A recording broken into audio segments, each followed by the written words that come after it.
Trabajo infantil en la Revolución Industrial. En la sociedad moderna posmedieval, los niños no se asociaban con cuidados y determinadas actividades, tales como juegos, canciones, exploración, como hoy en día, sino que eran más bien introducidos al mundo adulto a una edad muy temprana a través de la explotación laboral.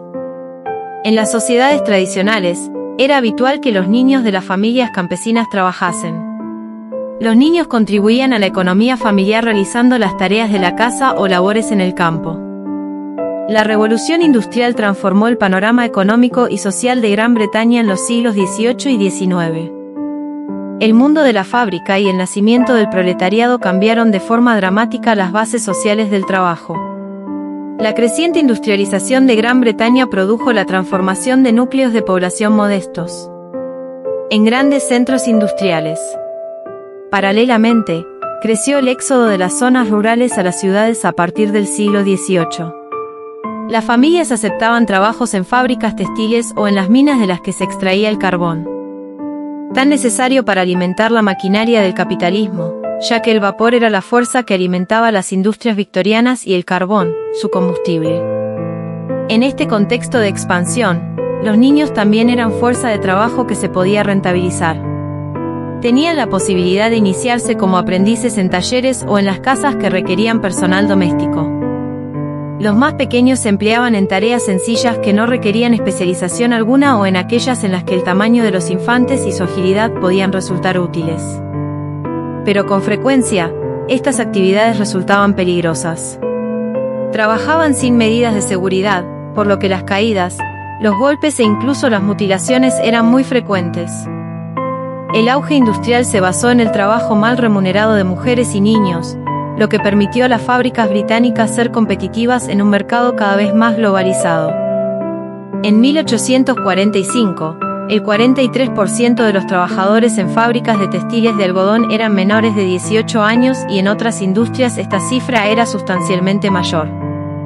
Si bien muchos niños de zonas rurales fueron enviados a fábricas en ciudades como Londres y Liverpool, también hubo un desplazamiento en sentido contrario, desde ciudades a pueblos rurales.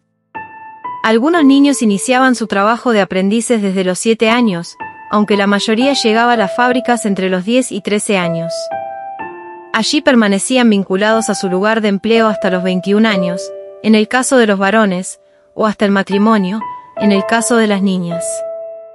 Los menores llegaban a su nuevo destino desde los workhouses o casas de trabajo en que vivían en las ciudades. Las casas de trabajo eran lugares donde las personas indigentes podían ir y quedarse. Allí tenían una dieta escasa y se esperaba que todos trabajaran a cambio de su sustento, incluso los niños. Los menores solían acabar allí cuando eran huérfanos o sus padres eran demasiado pobres para mantenerlos. Los niños eran empleados para trabajar como desollinadores, mineros o recaderos, muchos tuvieron que trabajar bajo condiciones durísimas y no todos sobrevivieron. Los limpiachimeneas comenzaban una vida laboral de penurias incluso con 3 años, sus cuerpos menudos podían pasar fácilmente a través de los huecos de las chimeneas y a los patrones no parecía importarles los riesgos de caídas o ahogamiento. La creciente industria en los sectores del hierro y el textil se nutrió de la mano de obra infantil. Los niños reparaban los hilos que se rompían en las máquinas hiladoras. Algo tremendamente peligroso, porque debían realizar esta tarea mientras la máquina permanecía en funcionamiento o limpiaban los engranajes de los mecanismos. Con 12 años, el propio Charles Dickens, escritor inglés, fue víctima del trabajo infantil en una fábrica para poder ayudar económicamente a su familia. En las minas, los chicos recogían carbón o transportaban utensilios a los mineros. Trabajaban tanto como los adultos en turnos largos que podían llegar a sumar 18 horas diarias, pero a cambio recibían una paga ínfima. Podían desarrollar problemas respiratorios y malformaciones como consecuencia del trabajo minero. En casos extremos, los infantes incluso se veían obligados a dedicarse al robo o a la prostitución. Los informes de las condiciones de vida de la infancia se realizaron en las primeras décadas del siglo XIX y comenzaron a presentar reformas ante el Parlamento. Se promulgaron leyes como la Factory Act, 1833, y la Mines Act, 1842, que buscaban tanto limitar las edades a partir de las cuales se podía emplear mano de obra infantil como reducir el horario laboral de los menores. Pero esto no implicó una mejora real en las condiciones de trabajo.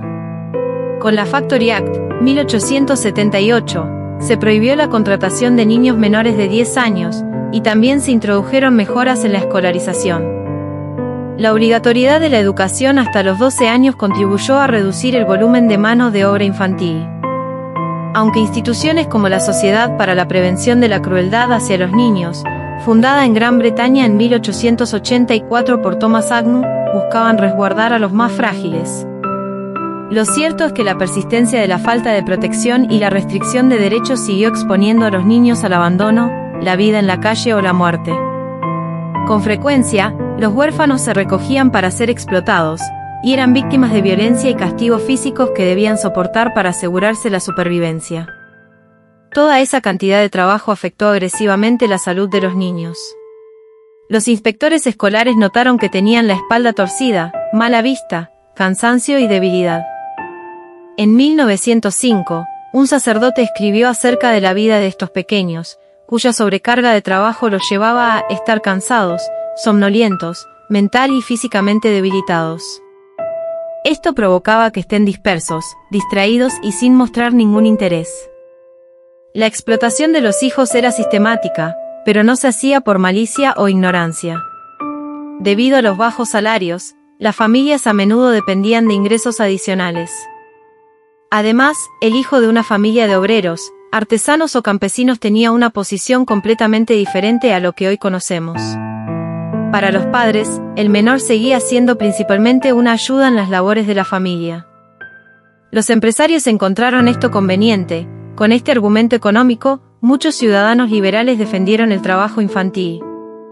El reconocimiento de los derechos de los niños fue un proceso lento que comenzó en fecha bastante reciente, a partir del siglo XIX.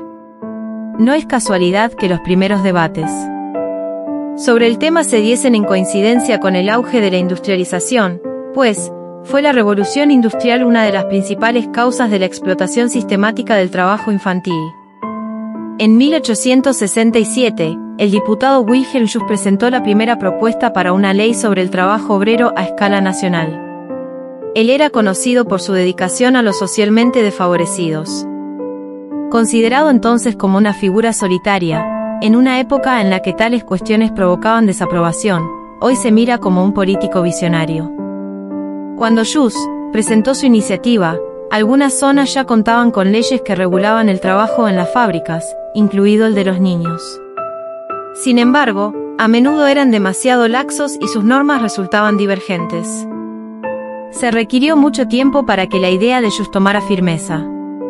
En 1877, Suiza tuvo su primera ley sobre las labores en las fábricas que prohibió el trabajo infantil.